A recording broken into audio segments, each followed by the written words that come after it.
Ngươi đã biết tội của mình chưa? Thưa Ngọc Hoàng, thần đã sai với thiên giới, nhưng thần không thẹn với lòng mình. Ngươi để súc sinh ở cùng một tầng với bậc thần tiên, vậy mà còn tự nói là mình đúng hay sao? Nếu ngươi đã nói như vậy... Ngọc Hoàng bớt giận. Khoan dị phẩm, vì lòng yêu thương động vật nên mới làm vậy. Ngọc Hoàng hãy cho cậu ta đầu thai để chuộc lại tội lỗi của mình. Được, ta sẽ cho hắn đầu thai, nhưng với một hình dạng không giống người.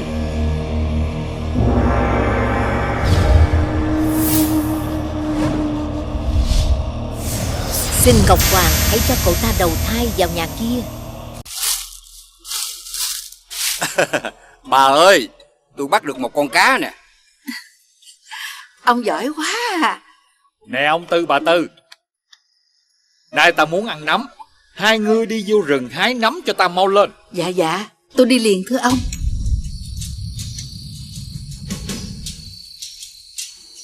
Ngày xưa có hai vợ chồng nghèo hiền lành chất phác. Khi ở cho nhà phú ông, hai vợ chồng đã ngoài 50 nhưng chưa có lấy một ngụm con.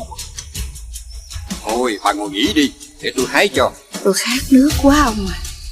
Mà xung quanh đây không có chỗ nào có nước hết á. Một hôm, trong lúc vào rừng hái nấm, người vợ khát nước thì người chồng tìm được cái sò dừa chứa đầy nước, bèn đưa cho vợ uống.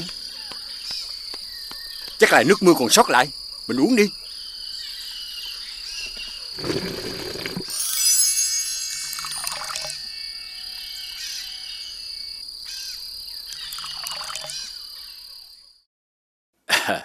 Chúc mừng, bà đã mang thai. Ông ơi, tôi có tin vui báo cho ông nè.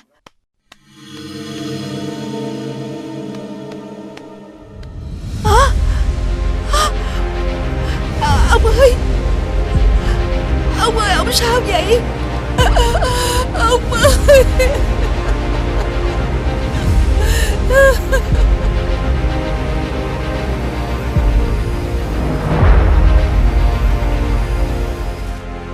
Con ngoan, đủ ngày đủ tháng rồi ra với mẹ nha.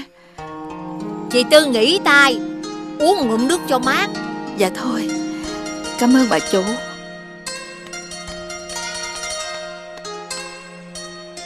Chị phải nghĩ cho đứa bé trong bụng chứ. Chị ngồi xuống đi, tôi không nói lại với ông nhà tôi đâu. Đây nè, tôi thấy chị ăn uống cực khổ quá. Chị cầm quả trứng này về tẩm bổ nha.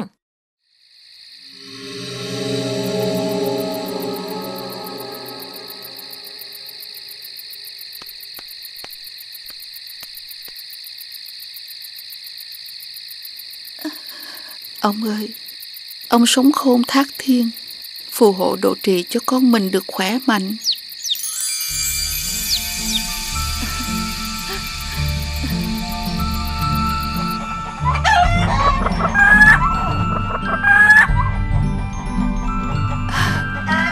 Mày đã đẻ trứng rồi hả?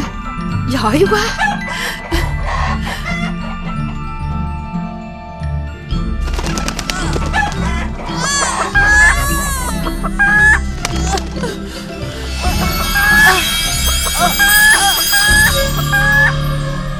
Người vợ hạ sinh một đứa bé, nhưng lạ thay, đứa bé không có tay chân mình mẩy. Trời ơi, cái gì vậy nè? Cứ tròn lông lốc như quả dừa. Bà buồn quá định dứt đi, nhưng đứa bé lên tiếng nài nỉ. Mẹ ơi, con là người, mẹ đừng có ném con mà tội nghiệp.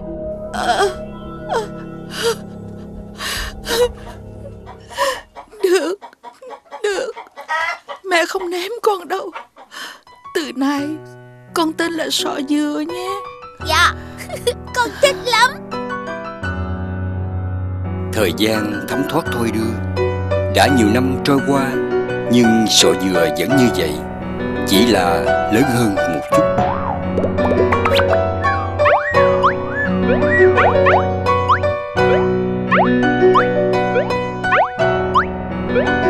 Việc bà làm không đủ trả nợ cho ta, nên từ nay bà phải đi chăn bò thêm. Dạ, thưa ông.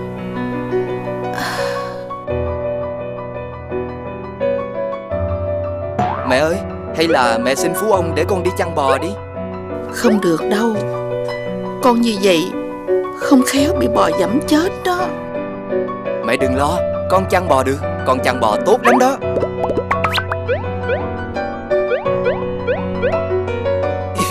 Đi đi mẹ.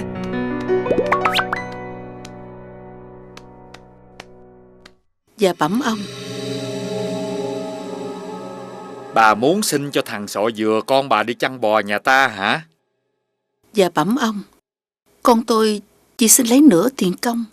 Khi nào ông hài lòng thì mới xin nhận đủ. Cục thịt mà cũng đòi đi chăn bò hả? Không khéo lại làm mất hết bò của nhà ta đó. Cha à, cứ cho sọ dừa thử một ngày xem sao. Nếu không được á, thì hãy đuổi. Thôi được rồi, bà về nói với con trai của bà, sáng sớm mai hãy đến đây chăn bò cho nhà ta. Buổi trưa ta sẽ sai người mang cơm ra cho nó. Dạ, đội ơn ông.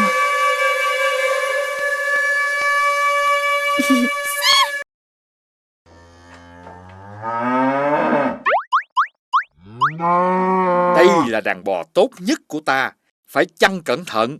Nếu tụi nó bị đói, ta sẽ hỏi tội ngươi. Nếu làm mất á, thì ngươi phải đền gấp đôi. Dạ thưa ông, tôi chắc chắn sẽ chăn chúng béo tốt và không để mất con nào đâu ạ. Đi thôi.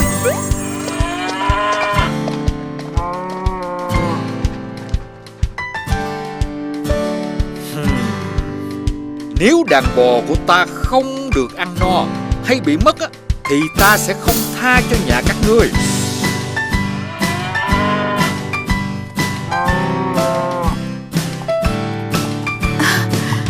Thằng bé đã về rồi thưa ông.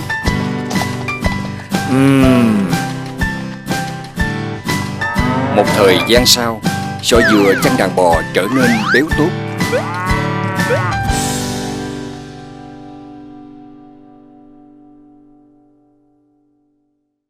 Ba đứa đâu? Ra đây cha có việc nói. Trời ơi. Thưa cha có chuyện gì cần dạy bảo? Bây giờ đang là vụ mùa, người làm phải ra đồng hết rồi. Con Út á, thì nấu cơm, con Cả với con Hai á, thay phiên nhau đem cơm ra đồng cho sọ dừa ăn. Các chị vào nấu cơm, để em mang cơm cho sọ dừa cũng được. Nấu cơm á? Thôi khỏi đi. Tụi này đi đưa cơm sướng hơn á.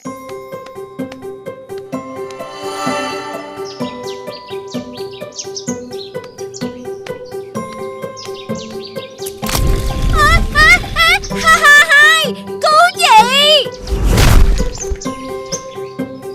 Tại chị á mà cũng làm em bị dơ theo.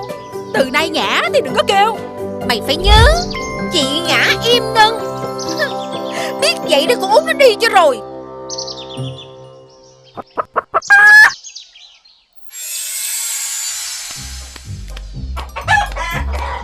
Ê, cục thịt, dậy ăn cơm.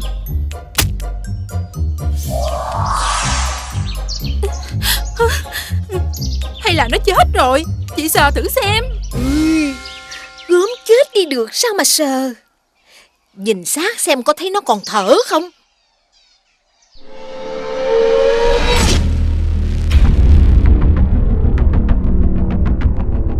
Chào hai cô.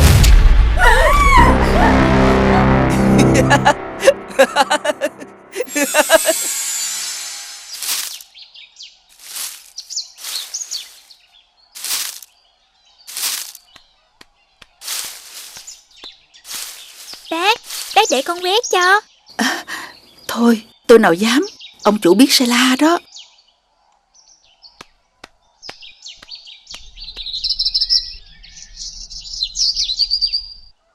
Út, hôm nay mày đem cơm cho sọ dừa đi.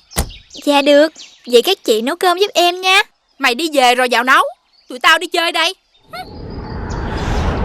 Cô Út mang cơm cho sọ dừa. Mới đến chân núi, cô bỗng nghe thấy tiếng sáo réo giòn. Tiếng sáo của ai nghe hay quá. Rón rén bước lên, cô nhìn thấy một chàng trai khôi ngô tuấn tú đang thổi sáo cho đàn bò gặm cỏ.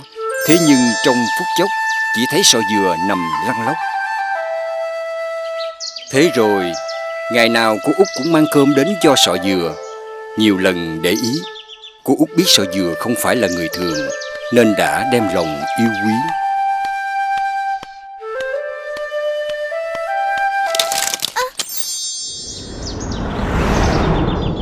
Chào cô Út. Chào anh sọ dừa, tôi mang cơm đến cho anh nè.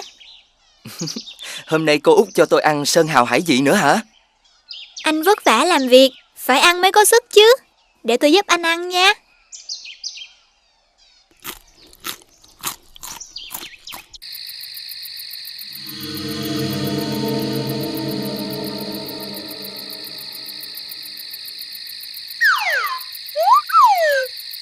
Mẹ ơi, đây là tiền công chăn bò của con.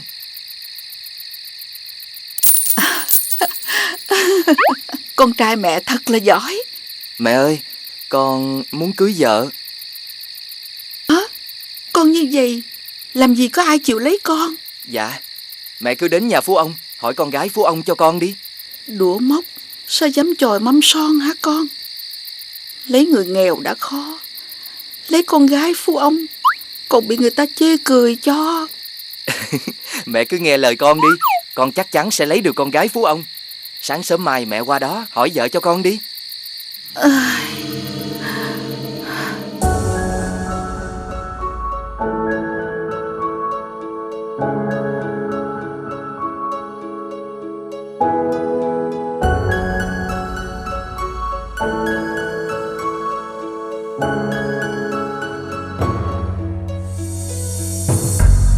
Ngươi đến tìm ta có chuyện gì không? Vì sao lại mang trầu cao sang đây? Bẩm ông, hôm nay tôi đến đây là để hỏi vợ cho con trai tôi là thằng Sọ Dừa. Nhà các ngươi nghèo hèn, làm sao mà xứng với con gái của ta? Huống chi con của ngươi còn không ra hình người. Dạ, chỉ cần ông chịu gả con gái cho con trai tôi, ông yêu cầu sính lễ thế nào chúng tôi cũng sẽ chấp nhận. Được lắm. Vậy thì về bảo thằng Sọ Dừa chuẩn bị một chỉnh vàng cốm, 10 tấm lụa đào, 10 con lợn béo, 10 giò rượu tâm. 3 ngày sau đem đến, ta sẽ gả con gái cho.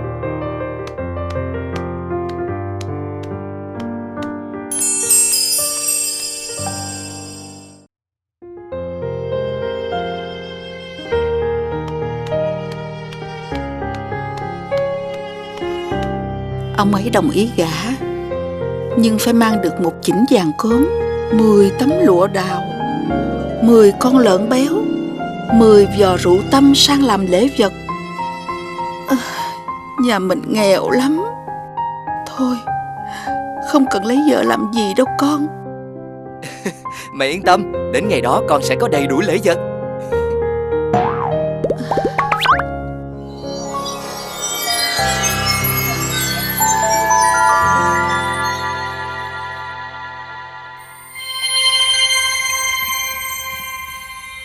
Thưa ông, tôi mang sính lễ đúng với ông yêu cầu.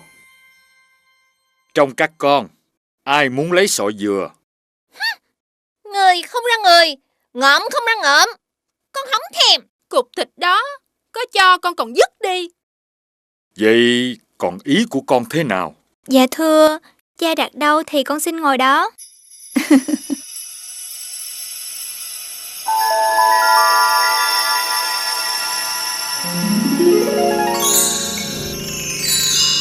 Thưa ông, nhà trai đang qua.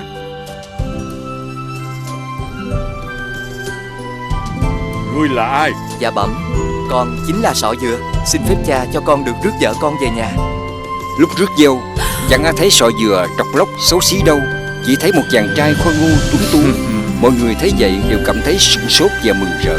Còn hai cô chị thì vừa tiếc lại vừa ghen tức. Tao nhất định phải lấy Sọ Dừa làm chồng. Em cũng muốn. Từ ngày ấy, vợ chồng Sọ Dừa sống với nhau rất hạnh phúc. Không những thế, Sọ Dừa còn tỏ ra rất thông minh, chàng ngày đêm miệt mài đèn sách. Hãy dùng nó đến khi cần.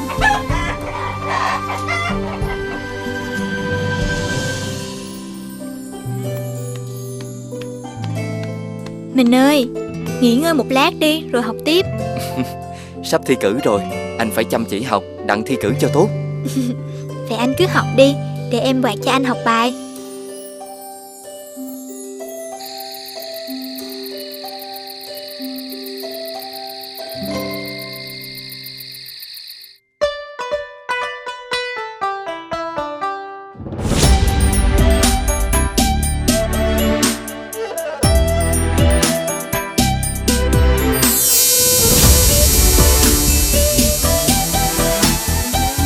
Thưa mẹ, con đã về.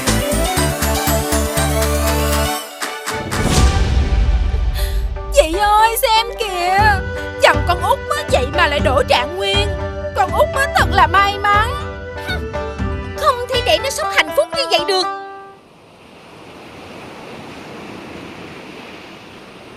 Anh phải đi xứ 1 tháng. Mình ở nhà giúp anh chăm sóc mẹ già nha. Dạ, mình cứ yên tâm, việc ở nhà đã có em lo. Đây là những vật dụng cần thiết, em lúc nào cũng phải mang theo bên mình. Út ơi Út! Dạ, hai chị sang chơi. Thấy em ở nhà có một mình thui thủi, nên hai chị qua đây rủ em đi chơi. Dạ thôi, em không muốn đi chơi. Ở nhà còn mẹ chồng tuổi già sức yếu. Chị em mình chỉ đi chơi một tí rồi về, chứ có đi đâu xa đâu mà lo. Phải đó, em không đi á là hai chị buồn lắm á. Đi đi Út. Dạ, để em vô xin phép mẹ, rồi đi với hai chị.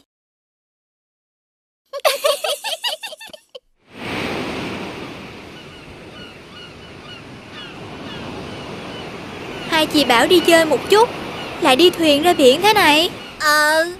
Thì đi ngắm biển một lát rồi về.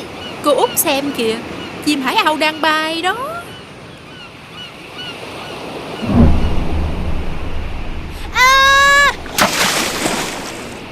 Nhân Quan Trạng đi vắng, hai chị em sang rủ cô Út ra biển, rồi cứ thế lừa đẩy cô em xuống nước. Cô Út bị cá kình nuốt chửng, nhưng may có con dao mà thoát chết.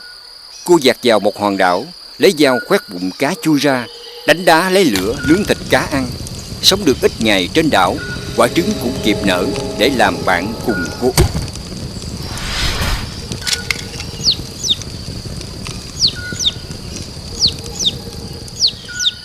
Đã 3 tháng, kể từ ngày cô Út dạt lên hòn đảo Quan, cô đã tự dựng nhà để ở, dần làm quen với cuộc sống trên đảo. Nhưng cô vẫn luôn lo lắng về những người thân.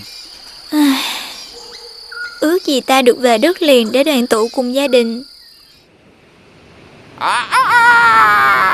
Phải thuyền Quan Trạng rước cô tôi về. Cảm ơn nhà ngươi. Ơn cứu mạng của Quan Trạng từ ngày ở thiên đình, bây giờ tôi mới được đền đáp. Vĩnh biệt.